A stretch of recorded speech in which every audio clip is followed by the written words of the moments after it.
Boa noite. Isso. Paz seja com todos, amém? Quem que está feliz com Jesus? Olha para 2 ou 3 pessoas, pelo menos, e profetiza assim: essa vai ser a melhor semana da sua vida. Vai, profetiza aí. Profetiza para mais pessoas, fala: esta vai ser a melhor semana da sua vida. Eu estou perplexo com a quantidade de absurdos que eu tenho ouvido nos últimos meses. E o pior é que essa enorme quantidade de absurdos que eu tenho ouvido nos últimos meses, eu tenho ouvido de pessoas que eu, sinceramente, tinha uma grande admiração. Gente que está se precipitando demais nos seus pensamentos, nas suas ideologias, e está se esquecendo que a palavra de Deus, ela manda a gente profetizar o bem. Um dos maiores absurdos que eu vi nesses últimos dias, uma pessoa que eu até considerava um grande pregador, dizer assim: esses pastores que ficam profetizando que Deus vai fazer isso, que Deus vai fazer aquilo. Ninguém profetizou que Deus ia trazer um vírus que ia matar muita gente no mundo. Impressionante, né? Mas esse vírus não foi mandado por Deus. As pessoas querem acreditar nisso, que Deus está matando as pessoas. E a gente tem que começar, amados, a acreditar que o que vai acontecer na nossa vida vai acontecer de acordo com aquilo que a gente falar. A boca fala daquilo que o coração está cheio. Se o teu coração está cheio de tristeza, a sua boca só vai falar de coisa triste. Se o teu coração está cheio de medo, a sua boca só vai falar de medo. Se o teu coração está cheio de desesperança, a sua boca só vai falar disso. Mas se o teu coração está cheio de Deus, está cheio das promessas de Deus, está cheio das bênçãos de Deus, então a tua boca vai falar destas coisas. Eu não admito que a gente tenha de começar a profetizar coisa ruim. Por exemplo, a partir de amanhã você vai acordar e vai dizer assim: esse vai ser o pior dia da minha vida. Você vai fazer isso? Vai? Fala: Deus me livre. Ou a partir de amanhã você vai acordar e vai dizer assim: daqui para frente tudo vai dar errado para mim. Você vai fazer isso? Não, porque a palavra tem poder, minha gente. O que você diz acontece. Porque Deus colocou a morte e a vida no poder da língua, da palavra. A morte e a vida estão no poder da palavra. Então você tem que dizer sim. Você tem que dizer sim. E não é da boca para fora, não. É a fé que faz você dizer isso. É a fé que você tem em Deus que faz você olhar para alguém que está no fundo do poço e dizer assim: amanhã Deus vai te tirar dessa situação. E Deus tira. Deus tira. Aí se não tirou, é porque não era a hora dele tirar, mas a palavra já foi lançada. A semente já está no coração. Basta Deus decidir que hora ela vai germinar, brotar, crescer e dar o seu fruto. Mas a palavra já foi liberada. Amém? Então pode dizer aí para mais pessoas agora: esta semana será a melhor semana da sua vida. Amém? Então vamos lá, pega a palavra de Deus aí, abra por favor no livro do profeta Malaquias, último profeta do Antigo Testamento, profeta Malaquias, capítulo de número 3, e nós vamos ler só o versículo de número 18. É bem fácil de achar, porque é o último livro do Antigo Testamento, antes de Mateus. Você encontra o profeta Malaquias. Malaquias vai dizer assim, versículo 18: então vereis outra vez a diferença entre o justo e o ímpio, entre o que serve a Deus e o que não o serve. Amém? Eu vou reler. Ele disse: então vereis outra vez a diferença entre o justo e o ímpio, entre o que serve a Deus e o que não o serve. Agora eu leio a terceira vez e todos repitam após a minha leitura em bom som e alta voz. Vamos lá? Então vereis outra vez a diferença entre o justo e o ímpio, entre o que serve a Deus e o que não serve. Quem aqui é servo de Deus, levante a mão. Quem aqui acredita que é justo, levante a mão. Glória a Deus. Há uma diferença entre esses dois.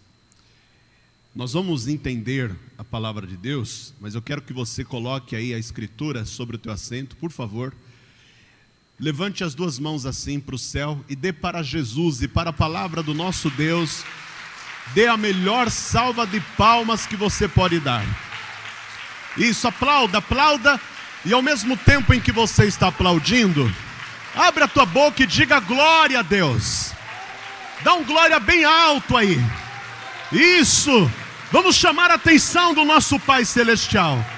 Vamos fazer Ele parar tudo o que está fazendo para prestar atenção no nosso louvor. Pai querido e Deus Todo-Poderoso, este povo que está te aplaudindo, este povo que está te glorificando, te exaltando, te bendizendo, é o povo que veio aqui para ouvir a sua voz. Ninguém aqui está interessado em ouvir o que o homem tem para falar.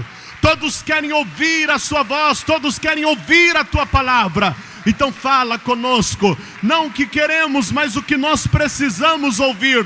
E envia a tua palavra com poder e autoridade, e que a tua palavra vá e ela produza o resultado para o qual vai ser enviada, em nome de Jesus. Diga amém, Jesus. Diga graças a Deus. Podeis sentar. Você sabe que existem 3 reinos na terra.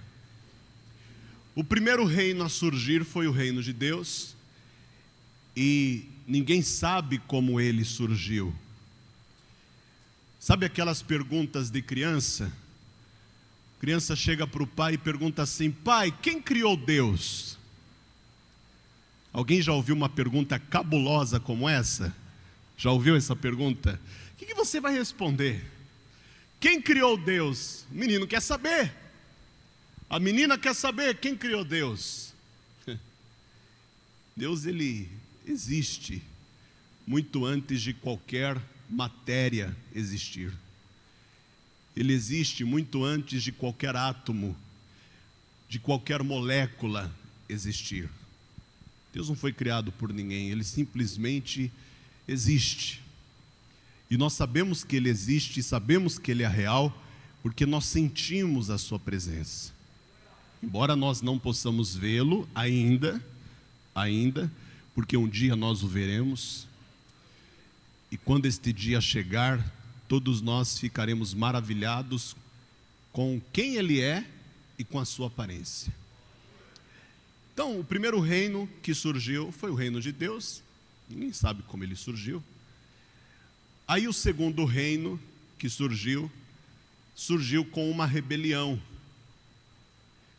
Lembra que Deus nomeou Lúcifer como querubim ungido para proteger? Aí um dia esse Lúcifer, ele se encheu de soberba e acreditou que ele poderia construir um reino superior ao reino de Deus. Ele chega a dizer: subirei acima das mais altas nuvens e serei semelhante ao Altíssimo. Ele acredita nisso.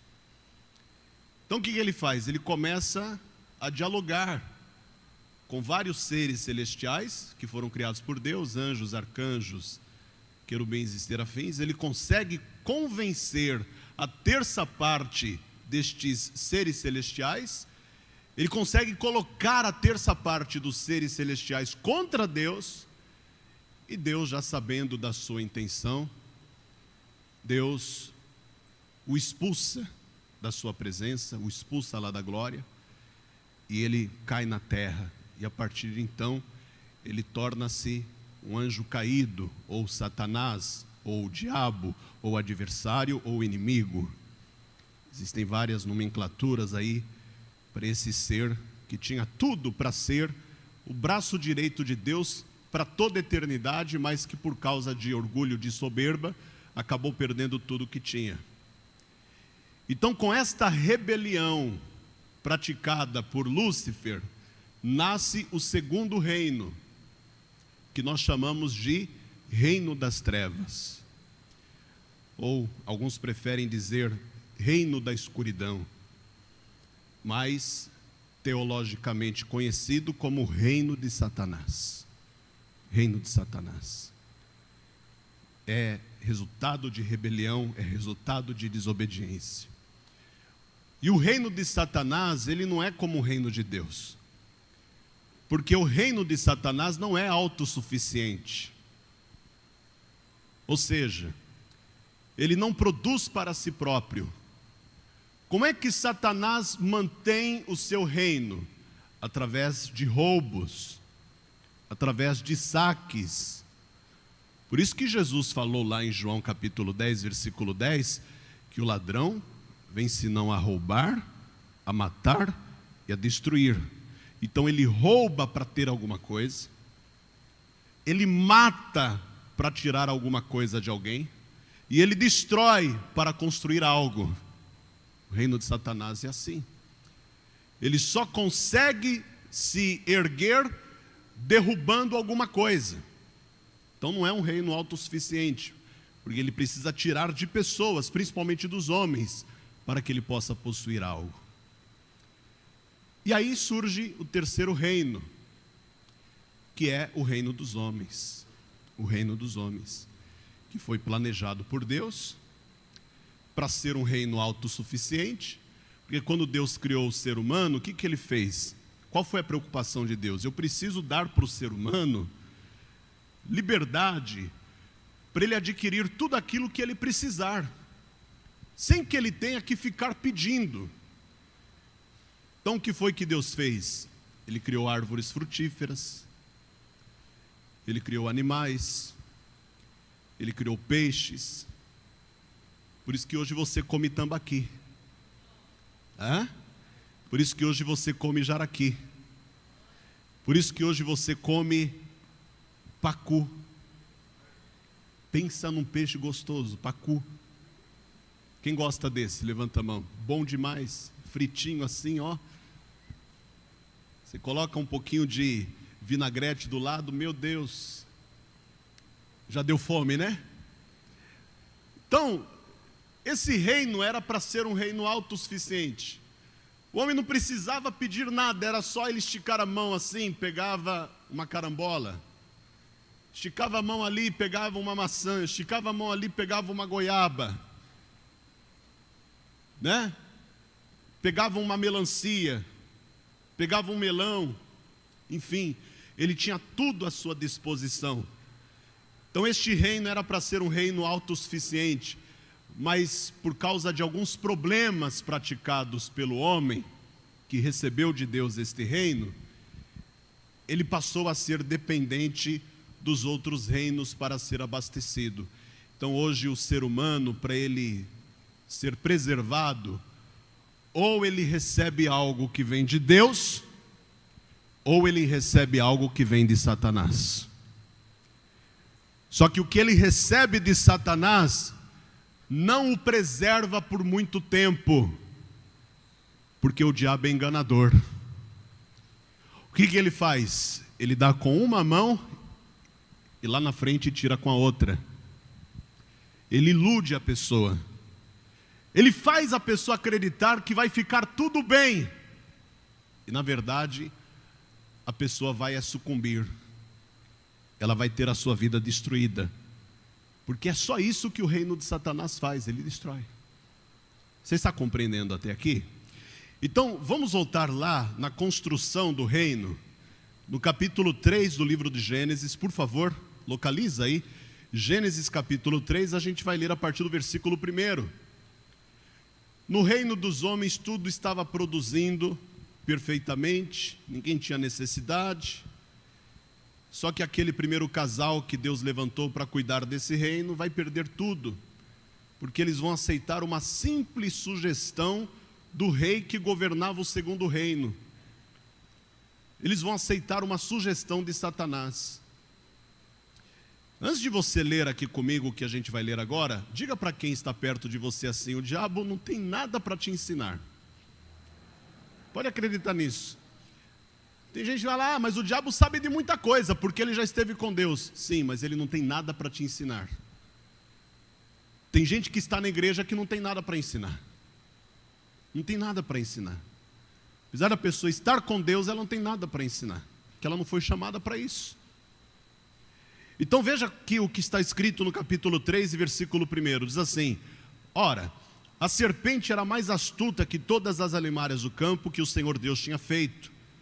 E esta disse à mulher: é assim que Deus disse, não comereis de toda a árvore do jardim? Olha como o diabo ele já começa a distorcer aquilo que Deus fala. É assim que Deus diz, não comereis de toda a árvore do jardim? Deus não falou nada disso. Deus, ele limitou o homem a comer da árvore do conhecimento do bem e do mal. Mas Satanás chega dizendo, Deus diz, não comereis de toda a árvore do jardim? E disse a mulher à serpente: do fruto das árvores do jardim comeremos.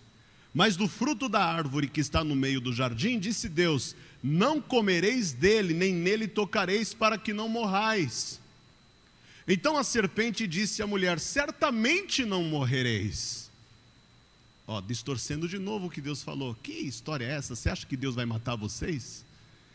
Você acha que Deus criou vocês para depois matar? Certamente não morrereis. Porque Deus sabe que no dia em que dele comerdes, se abrirão os vossos olhos e sereis como Deus, sabendo o bem e o mal. E vendo a mulher que aquela árvore era boa para se comer e agradável aos olhos, e árvore desejável para dar entendimento, tomou do seu fruto e comeu, e deu também a seu marido, e ele comeu com ela.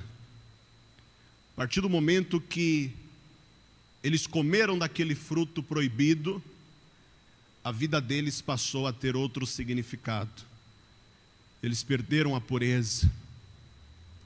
Eles perderam a pureza que tinha sido dada por Deus na criação.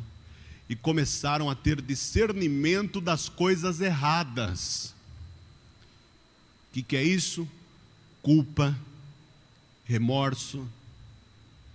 Tanto isso é verdade que quando Deus aparece na viração do dia, logo depois de Adão e Eva terem comido do fruto da árvore do conhecimento do bem e do mal, Deus chama por Adão e Adão não responde. Alguém aqui sabe por que ele não respondeu? Porque ele percebeu a sua nudez. Ele viu que estava nu. E aí ele correu, pegou algumas folhas de figueira e se escondeu. Quando Deus começa a chamar Adão, ele se esconde atrás das árvores do jardim. Ele passa a sentir culpa, ele passa a sentir vergonha. Diga assim: o pecado gera vergonha. Tem gente que a vida dela é uma vergonha por causa do pecado que ela pratica. Versículo de número 7, acompanhe aí. Então foram abertos os olhos de ambos, e conheceram que estavam nus, e coseram folhas de figueira, e fizeram para si aventais. E ouviram a voz do Senhor, que passeava no jardim pela viração do dia, e escondeu-se Adão e sua mulher da presença do Senhor Deus entre as árvores do jardim. Passaram a se esconder de Deus. Quando eles cometeram aquele delito e tiveram de se esconder de Deus, eles vão passar a perder tudo aquilo que eles receberam de Deus para o reino de Satanás. E eles tinham recebido muito. Se você abrir no capítulo 1 aí, de Gênesis ainda, versículo 28, só para você conferir aí o que eles receberam. E Deus os abençoou e Deus lhes disse: frutificai e multiplicai-vos e enchei a terra, e sujeitai-a, e dominai sobre os peixes do mar e sobre as aves dos céus, e sobre todo animal que se move sobre a terra. E disse Deus: eis que vos tenho dado toda a erva que dá semente, e que está sobre a face de toda a terra, e toda árvore em que há fruto de árvore que dá semente, ser-vos-ão para mantimento. E todo animal da terra, e a toda ave do céu, e a todo réptil da terra, em que há alma vivente, toda a erva verde lhe será para mantimento. Deus falou: todo animal da terra. Fale: eu posso comer boi. Fale: boi. Fale: eu posso comer porco. Você não come se você não quiser, mas não vem dizer que a Bíblia proíbe. Que Deus está falando todo animal. Todo animal, todo que está no campo, todo que está no mar, todo réptil que se move sobre a terra, lhe servirá para mantimento. Deus determinou isso. Aí vem uns extremistas aí falar: não pode, porque não pode, porque não pode, porque não pode, porque não pode. Mas enfim, se eu tiver que entrar nesse assunto, eu vou mudar o rumo da pregação. Mas preste atenção aqui: Deus tinha criado tudo perfeitamente para o homem e para a mulher. Mas porque eles desobedeceram a voz de Deus aqui, este domínio que era para ficar nas mãos do homem, foi transferido para quem? Para Satanás. Por isso que está escrito: o mundo jaz no maligno, isto é, está debaixo do domínio do maligno. Por isso que toda vez que você fala do mundo, isso está associado ao sistema corrupto que é dirigido e governado por Satanás. O governo deste mundo, que deveria estar nas mãos do homem que Deus criou, foi para as mãos de Satanás. Porque o homem não obedeceu uma ordem muito simples. Se você for comigo lá em Lucas capítulo 4, versículo 1, veja o que Satanás vai dizer para Jesus, lá no Monte da Tentação. Jesus está no deserto. Ele fez um jejum violento de 40 dias e 40 noites, sem comer e sem beber absolutamente nada. E durante todo aquele período de jejum que Jesus Cristo fez, ele foi tentado por Satanás para desistir. Mas Jesus nunca desistiu. É por isso que você não deve desistir, porque o teu mestre não desiste. Versículo 1, achou? E Jesus, cheio do Espírito Santo, voltou do Jordão e foi levado pelo Espírito ao deserto. E 40 dias foi tentado pelo diabo, e naqueles dias não comeu coisa alguma, e terminados eles, teve fome. E disse-lhe o diabo: se tu és o Filho de Deus, dize a esta pedra que se transforme em pão. E Jesus lhe respondeu dizendo: está escrito, que nem só de pão viverá o homem, mas de toda a palavra de Deus. E o diabo, levando-o a um monte alto, mostrou-lhe num momento de tempo todos os reinos do mundo. E disse-lhe o diabo: dar-te-ei a ti todo este poder e a sua glória, porque a mim me foi entregue. Quem entregou para ele? Deus? Não, o homem. Diga assim comigo: toda vez que eu desobedeço a palavra de Deus, eu entrego o que Deus me deu nas mãos do diabo. Não é Deus que vai lá entregar, é o homem que entrega. Já que ele não obedeceu, ele perde aquilo que Deus deu. E se ele perde, quem aproveita o que ele perdeu? O diabo. O diabo vai recolhendo tudo. Vamos avançar aqui. Vamos no Evangelho de João, capítulo de número 14. Vai lá, Evangelho de João, capítulo 14. Você viu aí que o diabo tentou dar para Jesus a mesma sugestão que ele deu para Adão e Eva, né? A mesma sugestão. Só que Jesus recusou. Aprende uma coisa, amados: quem tenta é o diabo, mas quem peca é a pessoa que foi tentada. O diabo não peca por você, ele tenta você para você pecar, é você que comete o pecado, não ele. As pessoas ficam falando, mas é culpa do diabo, se Deus não tivesse deixado o diabo se levantar, eu não teria passado por isso. Deus deixou o diabo fazer tudo o que ele fez na vida de Jó, e no final, quem venceu? Jó. Porque é uma questão de posicionamento, não de culpa. A gente gosta de colocar culpa, mas não assume posicionamento. Eu tenho que assumir uma posição diante de Deus, e quando eu tenho uma posição assumida diante de Deus, ninguém rouba de mim aquilo que Deus me deu, ninguém tira das minhas mãos aquilo que Deus me entregou. Então veja comigo aqui, João capítulo 14, versículo 30, quem achou diga, aham.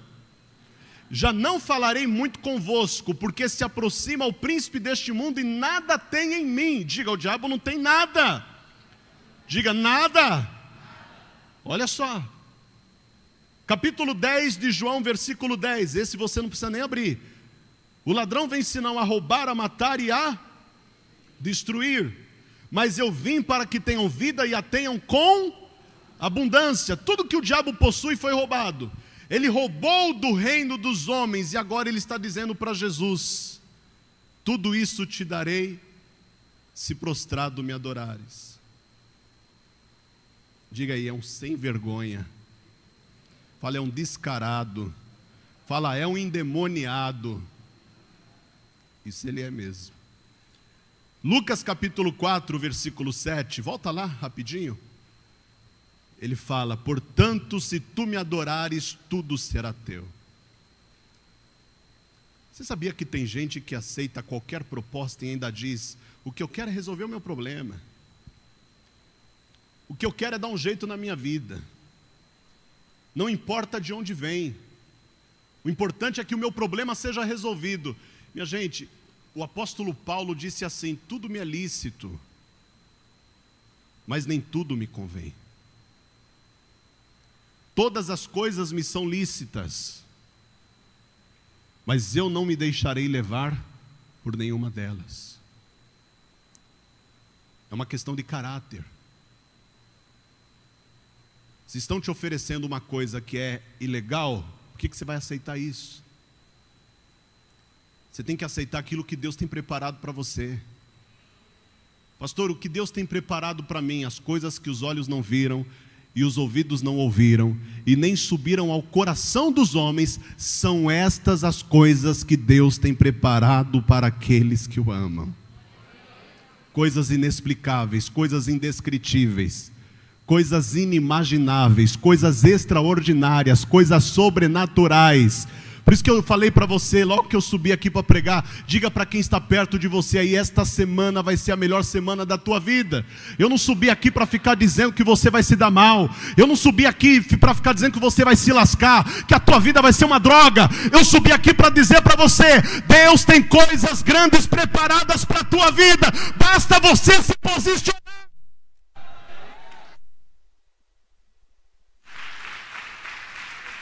Diga glória a Deus. Diga assim comigo, Deus confiou algo grande nas minhas mãos. Fala com mais determinação. Deus confiou algo grande nas minhas mãos. Faz assim com as suas mãos, ó. Faz assim. Fala assim, tem um reino nas minhas mãos. Então eu não posso entregar tudo de mão beijada nas mãos do diabo. Eu tenho que preservar aquilo que Deus entregou nas minhas mãos. Deus vai usar você, escute isso, para destruir todos os planos de Satanás. O que Deus colocou nas tuas mãos, ninguém vai conseguir tirar de você. Jesus disse para os discípulos na primeira missão que deu a eles, eis que vos dei poder e autoridade para pisar de serpentes e escorpiões, e toda a força do inimigo, e nada vos trará dano algum. Diga, eu recebi de Deus. Então, se a partir de hoje você começar a caminhar debaixo do reino de Deus, bênçãos extraordinárias vão começar a se manifestar na sua vida. Eu não quero me prolongar muito, mas eu gostaria que você me acompanhasse nessa leitura que eu vou fazer, lá em Provérbios capítulo 10, e no versículo 22. Eu gosto dessa palavra do Salomão. porque é uma palavra muito elucidativa, ela nos faz entender de forma muito clara. Olha aqui, capítulo 10 de Provérbios, versículo 22. A bênção do Senhor é que enriquece, e Ele não acrescenta dores. A única maneira de uma pessoa enriquecer de verdade, quando nós falamos de riqueza, nós estamos falando de riquezas em todos os sentidos. Tem gente que acha que riqueza é só bens materiais. As riquezas de Deus vão muito além de bens materiais. Bens materiais são coisas pequenas para Deus. Por quê? Porque Ageu disse: minha prata, meu é o ouro, diz o Senhor, Deus é dono do ouro e da prata. O salmista no Salmo 24, versículo 1, falou o quê? Do Senhor é a terra e a sua plenitude, o mundo e todos aqueles que nele habitam. Ele é o dono de tudo. Então, para Ele dar aquela casa que você está pedindo, não é nada. Para Ele dar aquele carro que você quer tanto, não é nada. Para Ele te dar a chave daquela empresa que você sonha em abrir, não é nada. É muito para você, para Ele não é nada. Está compreendendo isso, sim ou não? Quando é que eu começo a ter domínio das coisas? Quando é que eu começo a ter autoridade para ter as coisas à minha disposição e não ficar me matando para conquistá-las? Quando eu me sujeito ao reino de Deus. Porque tudo vem do reino. Ora, quem aqui não lembra de Mateus 6,33? Mas buscai em primeiro lugar o reino de Deus. Por que Jesus mandou a gente buscar o reino, gente? Porque tudo se manifesta pelo reino. Você já parou para pensar nisso? Tudo que acontece na sua vida é um reflexo daquilo que está acontecendo no reino. O reino de Deus está crescendo, você vai crescer também. O reino de Deus está triunfando, você vai triunfar também. O reino de Deus está sendo cheio, a tua vida vai ser cheia também. Porque tudo que acontece na sua e na minha vida é reflexo daquilo que está acontecendo no reino. Por isso Jesus manda a gente apontar primeiro para o reino. Buscar em primeiro lugar o reino de Deus e a sua justiça, e todas estas coisas que vocês buscam, que vocês querem, que vocês desejam, que vocês sonham, que vocês almejam, vos serão acrescentadas. Fala assim: eu dependo do reino. Fala, tudo que eu quero vem do reino. Então, se você quiser fazer parte do reino dos homens, é uma escolha sua. Mas se você quiser fazer parte do reino dos homens, consequentemente você fará parte do reino de Satanás, porque o reino dos homens foi entregue pelo próprio homem nas mãos de Satanás. Agora, se você quiser fazer parte do reino de Deus, pode se preparar. Vem chegando para você coisas inimagináveis. A palavra de Deus diz que Deus é fiel e poderoso para fazer em vós muito mais abundantemente, além daquilo que pedimos e pensamos, segundo o poder que em nós opera. Olha o que diz aqui Mateus capítulo de número 4. Vamos ver aqui o reino de Deus. Mateus capítulo 4 e versículo de número 17. Eu estou já encerrando a mensagem. Mateus 4, versículo 17 nos diz assim: desde então começou Jesus a pregar e a dizer: arrependei-vos, porque é chegado o reino de Deus, ou dos céus, como dizem algumas traduções. Jesus veio pessoalmente trazer o reino dos céus aqui na terra. E para levar pessoas a fazerem parte deste reino, Jesus chamou as pessoas ao arrependimento. Jesus está dando para você e para mim o caminho das pedras. Quer fazer parte do reino de Deus? Arrependa-se. Simples. Qual era a mensagem principal de João Batista, gente? Arrependimento. Ele dizia para as multidões que iam até ele: eu, João, vos batizei com água para arrependimento. Mas aquele que vem após mim, o qual não sou eu digno sequer de levar as suas sandálias, ele vos batizará com o Espírito Santo e com fogo, não muito depois desses dias. Ou seja, o fogo do reino vai se manifestar sobre vocês que se arrependerem. Você está compreendendo isso? Eu vou terminar, vamos aqui comigo em Lucas capítulo 11. Eu já te mostrei como é que faz para você ser inserido no reino. Diga: para eu entrar no reino de Deus, basta me arrepender. Olha que legal, Jesus falou assim: quem crer e for batizado será salvo. Ou seja, já tem passagem comprada para o reino.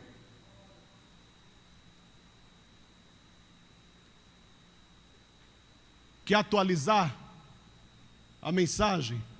Já tem cadeira cativa no céu. Vai sentar no melhor lugar. Por que ele falou batismo? Porque batismo é para arrependimento de pecados. Capítulo de número 11 de Lucas, quem achou, diga eu. Versículo de número 18. Achou? Então vamos ler juntos. E se também Satanás está dividido contra si mesmo, como subsistirá o seu reino? Pois dizeis que eu expulso os demônios por Beelzebu? Veja que Jesus está falando, ele está declarando que Satanás tem o quê? Um reino. Jesus falou isso, saiu da boca de Jesus. Satanás tem um reino. E Jesus diz que o reino de Satanás não é um reino dividido, pelo contrário, é um reino extremamente organizado. Eu costumo dizer que Satanás, ele tem uma organização organizada. Quando o diabo quer destruir a vida de alguém, ou ele vem em casta, ou ele vem em legiões. É uma coisa muito bem organizada, muito bem arquitetada, muito bem planejada. Sabe, nós temos que aprender muito. O diabo, ele conhece as estratégias de como alcançar os seus objetivos. O diabo é muito mais esforçado que muitos crentes que estão dentro da igreja. O diabo é muito mais persistente do que muitos cristãos que estão dentro das igrejas. O diabo é muito mais determinado que muitos cristãos que estão dentro das igrejas. Porque quando o diabo quer uma coisa, ele luta para conseguir ela.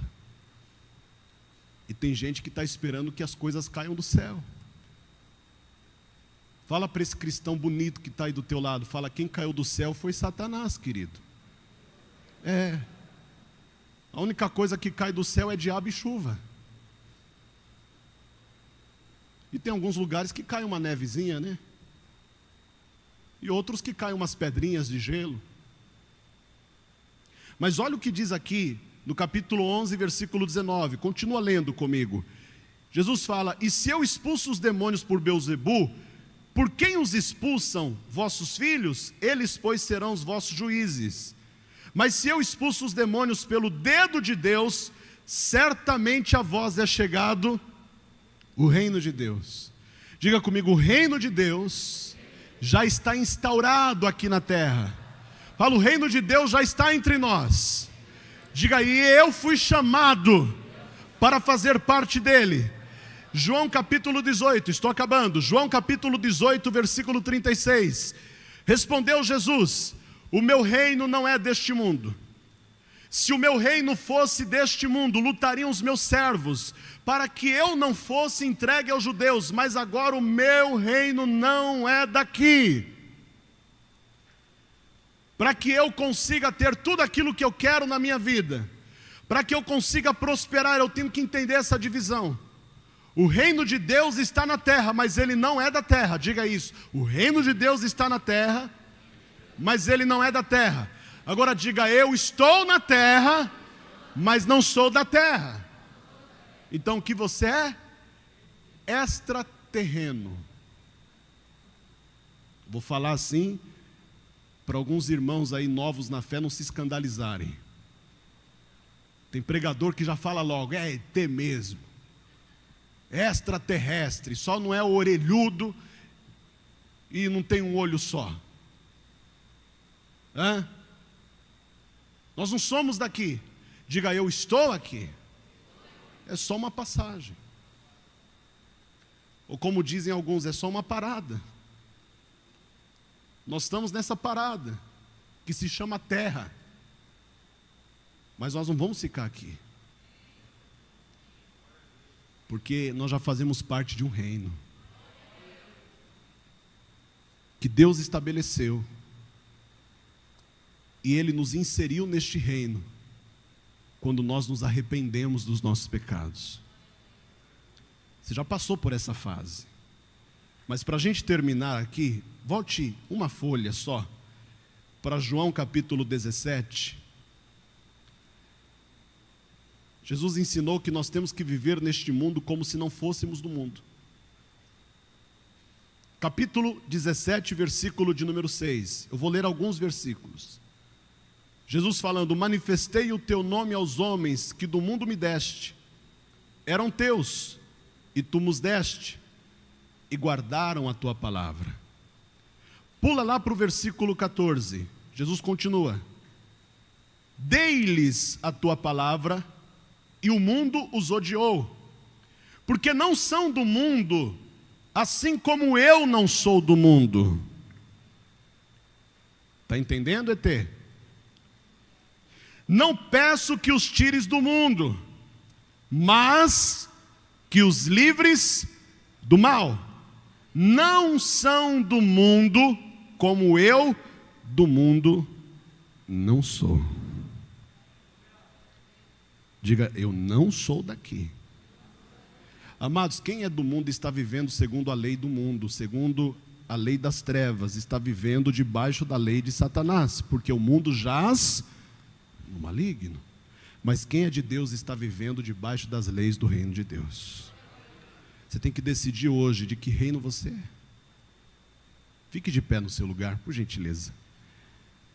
Você tem que viver nesse mundo como um cidadão do céu, como um cidadão do reino de Deus.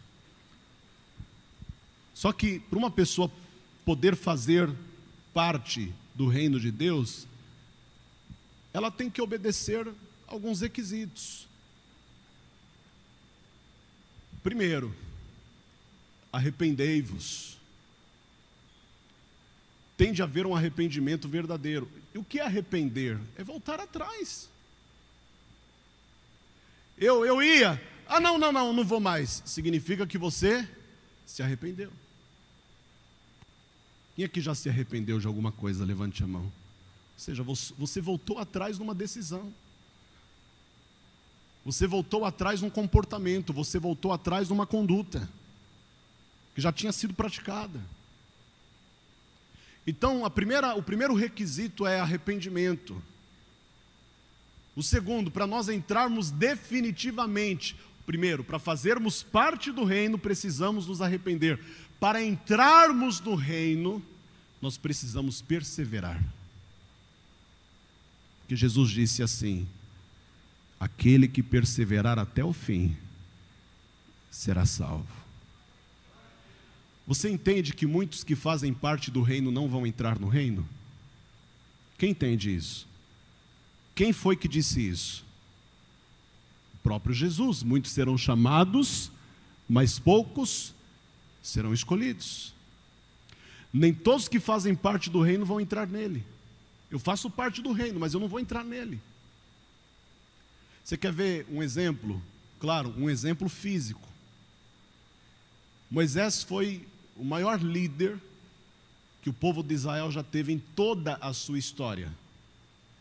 Não houve líder maior, melhor, mais usado do que o Moisés. Não houve. Só que Moisés entrou na terra prometida. Você entendeu aí? Ele fazia parte da promessa, mas ele não viveu a promessa. Inclusive a promessa saiu da própria boca dele para o povo. Ele era o porta-voz de Deus que dizia para o povo, o Senhor vos deu uma terra boa e larga, terra que mana leite e mel. e vocês possuirão o lugar do cananeu, do eteu, do eveu, do jebuseu, do amorreu, do ferezeu e todos os deus que você imaginar. Foi ou não foi? Pregou muito bonito. Tinha uma palavra poderosa, forte, mas não entrou. Ficou de fora. Porque não perseverou em ouvir a ordem que Deus dava. Um dia Deus chegou para Moisés e falou: Moisés, fala com a rocha. Aí ele estava estressado porque o povo não parava de murmurar. O que ele fez? Ele feriu a rocha. Deus falou naquela mesma hora: porquanto feriste a rocha, tu não entrarás na terra que eu prometi a vossos pais que lhes daria. E Deus ainda falou assim: tu a verás, mas não a possuirás. Deus ainda deixou ele sentir o cheiro, é ou não é? Você vai até sentir o cheiro da terra, mas você não vai entrar nela. Moisés morreu com 120 anos de idade fora da terra prometida. Morreu antes de entrar lá. Quem assumiu o lugar dele? O Josué, que junto com Caleb fez um excelente trabalho. Venceram 37 nações, 37 reinos e possuíram a terra prometida. Mas isso é uma história muito longa, não dá para contar agora. Então o que você precisa fazer? Primeiro, se arrepender. Todos os dias eu me arrependo. Todos os dias. A gente tem que entender que arrependimento não é uma ação única. Não é uma prática única. É uma prática constante. Todos os dias. Até quando eu vou orar pelo alimento. Que eu confesso, é uma oração bem rápida. Que quando a gente vai comer, parece que não dá para esperar muito, né? Quando a comida fica pronta, meu Deus abençoe em nome de Jesus, amém. Geralmente a gente faz isso. Mas lá no pensamento eu estou pedindo para Deus: perdoa, Senhor, o meu pecado, a minha falha, a minha transgressão, o meu erro, a minha iniquidade. Eu não sou merecedor disso. Porque eu sou falho. Mas o Senhor é misericordioso. A tua graça me constrange. Nós somos constrangidos pela graça de Deus, porque é uma coisa que a gente não merece, mesmo assim Deus nos dá. Então o que você precisa fazer hoje? Você precisa se arrepender. E não é se arrepender confessando para todo mundo ouvir, não. Esses dias eu estava ali em frente ao Teatro Amazonas, aquele todo cor-de-rosa é Teatro Amazonas, fica ali no centro. É ou não? Ah, se você não sabe, que eu vou saber? Eu acho que é. É Teatro Amazonas, né? Bem grandão assim, todo cor-de-rosa. Aí, em frente ao Teatro Amazonas, tem uma igreja católica. Qual é o nome daquela igreja? Alguém sabe? Sebastião, né? É São para eles, né? Para a gente é Bastião. Ou Sebastião somente. É o seu Sebastião. Pronto. Aí eu entrei na igreja, porque eu fiquei curioso. Eu vi uma arquitetura, que bonita aquela igreja, hein? Fala a verdade, a gente tem que aprender um pouco com os católicos nessa questão aí do cuidado com a casa de Deus, porque os camaradas capricham. Que igreja linda. Aí estava todo mundo lá, assim, sentado, esperando a missa começar, e eu lá tirando foto. Bonito, bonito. Uma coisa muito linda. Só que não é aquela cruz que está lá no altar que vai levar o povo de lá para o céu. É o arrependimento. Eu fiquei pensando assim, tem muita gente que está aqui, que daqui a pouco vai passar ali no confessionário, o confessionário que chama, fica bem na entrada, do lado esquerdo. Estou te dando até as dicas, hein? Você precisa fazer uma confissão aí. Fica do lado esquerdo. Aí, tem muita gente que estava ali, que depois que acabar a missa, vão lá no confessionário, ou muita gente que nem estava ali, vai chegar para ir direto no confessionário. Não é para o padre que a gente tem que confessar. Porque não é o padre que vai perdoar. Quem vai perdoar é Deus. Então é diante dele que nós temos que nos arrepender. Então eu quero chamar aqui na frente todos aqueles, independentemente se você já entregou a vida para Jesus ou não, se você já é batizado nas águas ou não, se você já recebeu o selo do Espírito Santo ou não, eu quero chamar aqui na frente todos aqueles que nesta noite têm algo para se arrepender. Vem para cá, sem reserva, sem reserva. Ah, eu não tenho nada do que me arrepender, então fica aí, venha não que você está no ponto. Um dia a gente chega lá igual você. Mas vem para frente, você que tem algo para se arrepender. E não é para você ficar falando em voz alta: ai meu Deus, eu fiz isso. Não. A gente vai se ajoelhar aqui diante do altar. E nós vamos falar com o Senhor do altar aquilo que nós fizemos e o quanto nós estamos arrependidos. Sabe o que eu acho lindo na palavra? Que Deus diz assim: se te arrependeres e te converteres, eu, Senhor, das vossas iniquidades não me lembro mais. Quando nós manifestamos arrependimento, Deus esquece daquilo que a gente fez. Amém? Preste atenção, tem gente que fala assim: ah, não tem nada que Deus não possa fazer. Tem sim.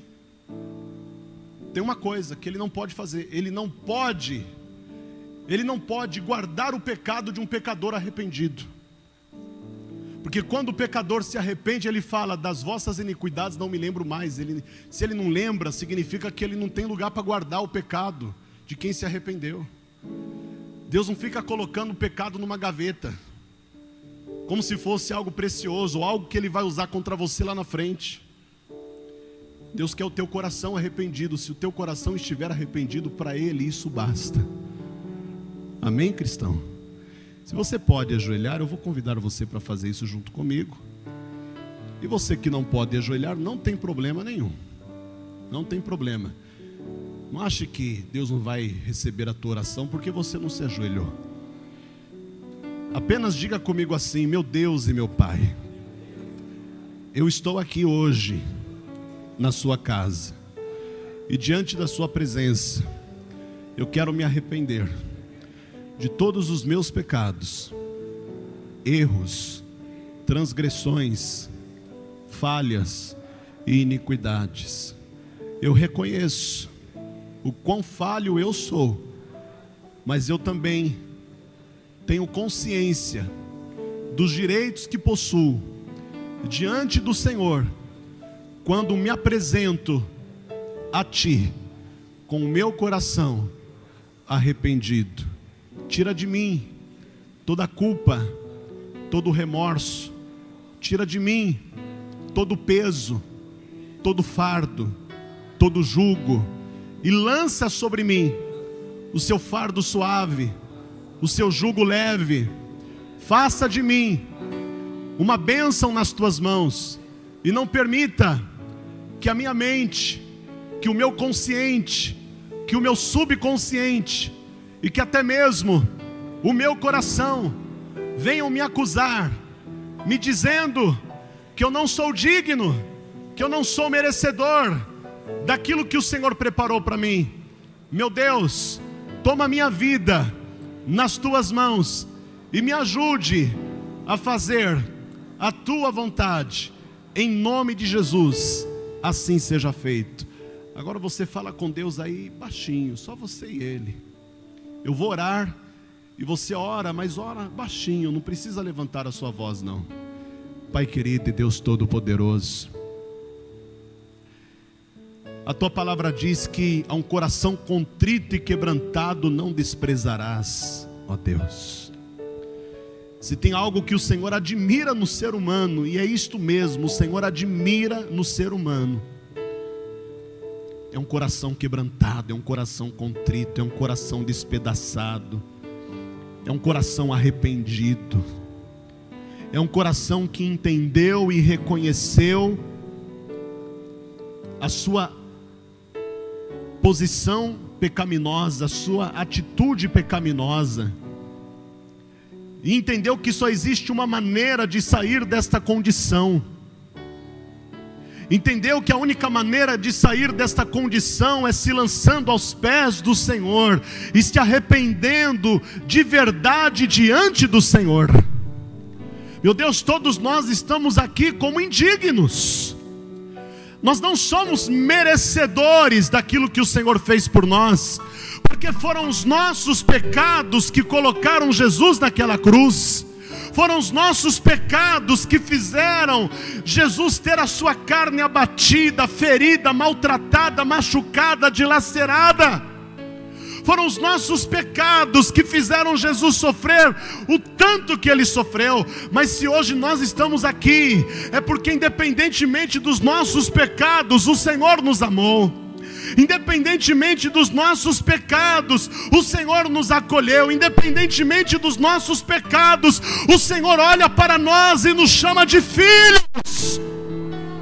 O Senhor não nos desprezou, apesar das nossas iniquidades. O Senhor não nos desprezou, apesar das nossas transgressões. E por isso nós te louvamos, Senhor. Nós te agradecemos, te bendizemos. Eu quero que cada pessoa que está aqui, ajoelhada ou de pé, não importa, quando nós terminarmos esta oração, que esta pessoa tenha sido transformada pelo teu poder, que esta pessoa tenha sido impactada pelo teu poder, que esta pessoa tenha sido verdadeiramente mudada, melhorada pelo teu poder. Que tudo que estava errado na vida desta pessoa volte para o caminho certo, e que ela saia daqui para viver debaixo das bênçãos do teu reino. Porque tudo que nós precisamos, tudo que nós sonhamos, tudo que nós desejamos, vem do teu reino. Nós te agradecemos, Senhor. Obrigado, Jesus. Tudo isso que nós oramos no nome daquele que está acima de todo nome, que é o nome santo, maravilhoso, majestoso e poderoso, do nosso Senhor e Salvador Jesus. E que assim seja feito. Amém. Amém. Graças a Deus. Fique de pé. Vamos dar aquela salva de palmas que só Jesus merece. Só Ele merece.